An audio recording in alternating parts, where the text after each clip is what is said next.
শত চেষ্টা করেও আমি লাউতারা মার্টিনেজকে মাঠে নামাতে পারিনি। কাঁদতে কাঁদতে বলল আর্জেন্টিনার কোচ স্কালোনি। কি হয়েছিল তখন তা জানাবো এই প্রতিবেদনে।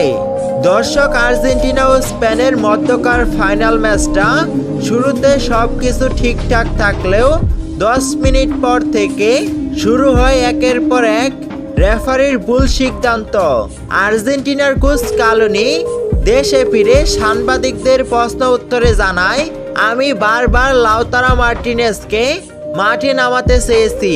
বারবার আমি রেফারির কাছে আবেদন জানিয়েছি, কিন্তু রেফারি বলেছে আর কিছুক্ষণ পর।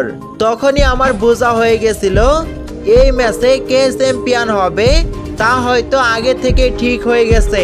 তার জন্য আমি লাউতারা মার্টিনেজকে মাঠে নামাতে পারিনি, এমনটাই জানায় আর্জেন্টিনার কোচ স্কালোনি।